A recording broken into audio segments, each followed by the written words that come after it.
It's Dan, creator of Turf War, here to teach you how to play the game. Turf War is a tableau building racing game for 2 players.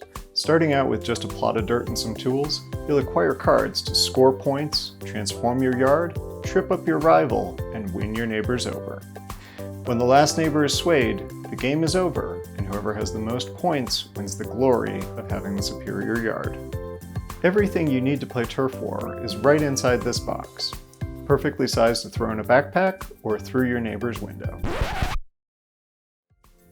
Let's get ready to play. Each player sets their home-away card in front of them, starting with the home side face up. You'll decide whether to be home or away during each of your turns, and that will determine which actions you can do that turn. Next, set your garage next to your home card. Cards you buy and tools that you play will go into your garage, and you'll have to flip your home-away card from away to home in order to get them back. Take your piggy bank cards and set them in front of you, starting at $0. You'll use your piggy bank to track how much money you have. Now, take 9 grass dirt cards and arrange them in a 3x3 grid in front of you, dirt side up, forming your yard. You'll play cards onto the 9 piles in your yard to build up points and special advantages.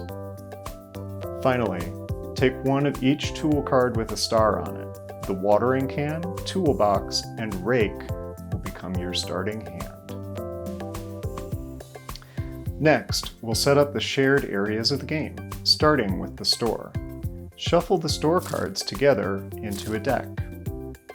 Set the top 5 cards of the store deck face up next to it, forming the store. Each player can buy cards from the store during their away turns. If you reveal a red event card while setting up the store, just tuck the event back into the deck and set the next card down instead. Set the trash next to the store.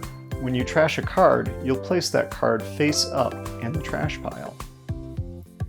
Now it's time to meet your neighbors. Shuffle the neighbor cards together into the neighbor deck. Set the top 5 cards face up.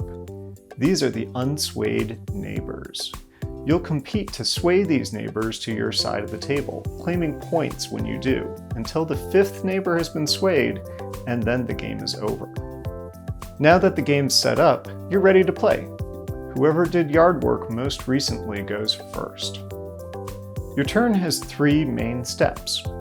First, do any start of turn actions on cards in your yard marked with the yellow sun symbol.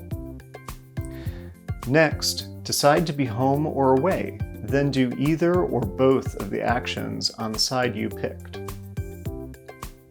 Last, do any end of turn actions on cards in your yard marked with the purple moon symbol. Let's take a closer look at the away actions. When you're away, you can work to get money and use your money to buy a card from the store. To work, add $5 to your piggy bank. To buy a card, pick the card that you want to buy from the store. Use your piggy bank to pay the card's dollar cost, shown in its top right corner. Put your new card face down in your garage. You can look at the cards in your garage at any time, but other players cannot.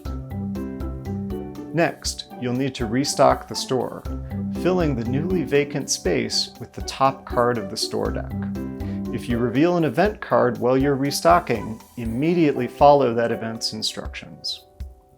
Now that we've seen the away actions, let's take a look at what you can do while you're home. When you turn your home away card from away to home, pick up any cards from your garage and put them into your hand. You can spend as many consecutive turns, home or away, as you'd like, but you'll have to go from away to home in order to get cards out of your garage. When you're home, you can play a card from your hand and sway a neighbor. Playing a card from your hand is a 3-step process. First, reveal the card and put it on top of a yard pile. Next, if the card has a play action with the red triangle symbol, Whoever owns the pile will immediately do that action. Last, pick up any tools that you played and put them face down in your garage. There are some restrictions about where and when you can play cards. Unless you're playing a tool or a pest, you'll need to check how many places, those green plus sign symbols, there are in the pile. A pile must have more places than cards on it, so you'll need to turn a dirt to grass before you can put your ornaments, features, or plants there. Some plant cards add more places to a pile, allowing you to play another card on that same pile in a later turn. Since tools and pests ignore places, you can play them on dirt or on piles with lots of cards on them already.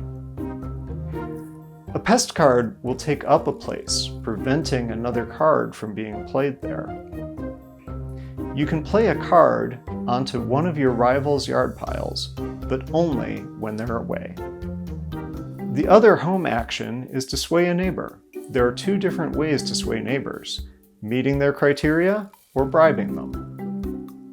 Neighbors with the blue checkmark symbol have criteria that your yard must meet or exceed in order to sway them. For example, in order to sway Florence, your yard must have at least 5 places in it. Neighbors with the green $ symbol must be bribed in order to be swayed. To bribe a neighbor, you must do their bribe action in full. For example, to sway Maximilian, pay $20 from your piggy bank. Once you've met the neighbor's criteria or paid their bribe, put them face up in front of you. The neighbors in front of you are the neighbors in your sway. You can't sway the neighbors that are already in someone else's sway, and you can only sway one neighbor each turn. When the last neighbor is swayed, the game ends. Add up all of the victory points from neighbors in your sway and cards in your yard. Cards with multipliers will give you victory points for every card in your yard that matches their condition. For example, Garden Gnome is worth 2 victory points for every plant in your yard. The player with the most victory points wins. If there's a tie, the player who has more neighbors in their sway wins. And that's Turf War. Be sure to check out turfwar.info for written rules and a full card-by-card guide. Thanks for watching, and remember, if you can't keep up with the Joneses, wait until they leave for work and then sneak a skunk into their yard. Enjoy the game!